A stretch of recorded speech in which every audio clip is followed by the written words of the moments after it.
नीरज गौतम ने दागा है। पहला सवाल, पत्रकार की स्पष्ट परिभाषा क्या है?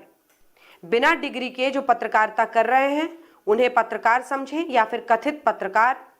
आपकी क्या राय है? नीरज गौतम जी, देखिए मेरे इस पूरे जो पत्रकारिता का मेरा अब लगभग 2 डेकेड 20 साल के आसपास हो रहा है मुझे इस प्रोफेशन में। और मैंने ऐसे कई लोगों के साथ काम किया है जो पिछली पीढ़ी के हैं, जिनके पास पत्रकारिता की डिग्री नहीं थी। उन दिनों बहुत पढ़ाई नहीं होती, उन्होंने शुरू से वो सीखा, समझा, इनकलकेट किया और किया।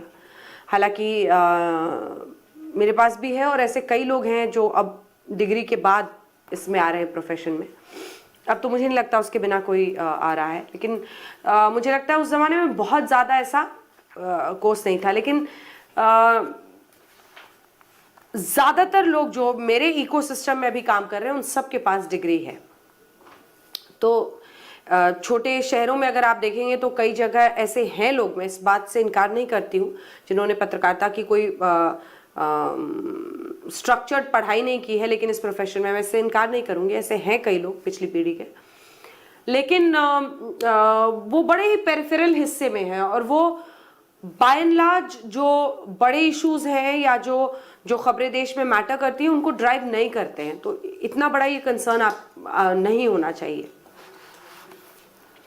और आजकल देखिए जर्नलिज्म में एक बात जो बहुत कम लोग जानते हैं, चूंकि मैं इस प्रोफेशन से हूं तो आपने ये सवाल पूछा है तो मैं उसमें समझाना चाहती हूँ, आप सबको बेहतर समझ में आएगा।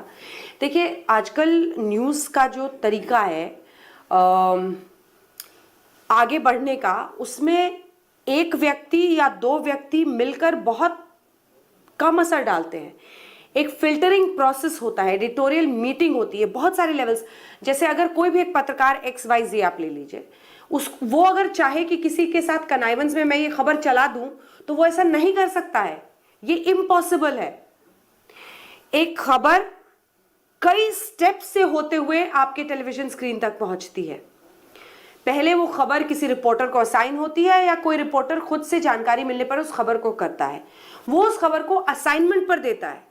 असाइनमेंट डेस्क ऐसी तमाम खबरों को असिमिलेट करता है, एक जगह करता है, RFA करता है, मतलब उसको सिस्टम पे डालता है वेटिंग करने के बाद, उसको सही पाए जाने के बाद।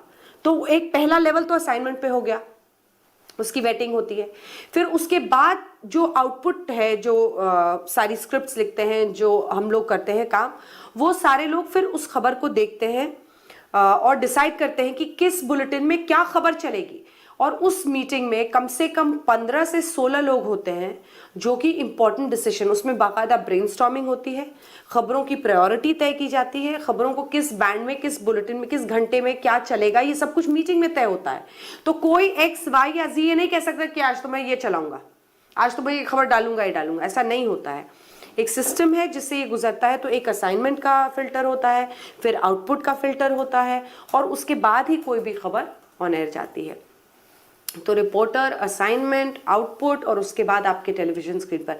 और ये हर स्तर पर असाइनमेंट कोई एक व्यक्ति नहीं, असाइनमेंट में आपको शिफ्ट में 8 से 10 लोग एक वक्त पर होते हैं।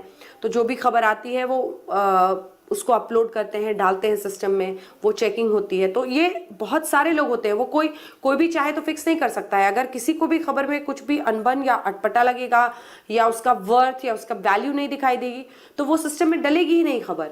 और वो अगर डलेगी भी तो उसके बाद एक और चेक पॉइंट है फिल्टर प्रोसेस में, आउटपुट डिसाइड करता है कि ये खबर ऑन एयर जाने के लायक है या नहीं है। तो वो फिर सेकंड, आप समझिए 3rd लेयर ऑफ फिल्टर है। तो बहुत ही, और उसमें भी आप फेसलेस समझिए, बहुत सारे लोग हैं और सबकी अनुमति से ही वो खबर चलती है। तो कोई भी ऐसा नहीं है कि कोई भी अचानक चाहे और कोई सोचे कि मैं ये खबर चला दूं या इसको फेवर कर दूं या उसको फेवर कर दूं तो वो कर सकता है, ऐसा हो ही नहीं सकता है।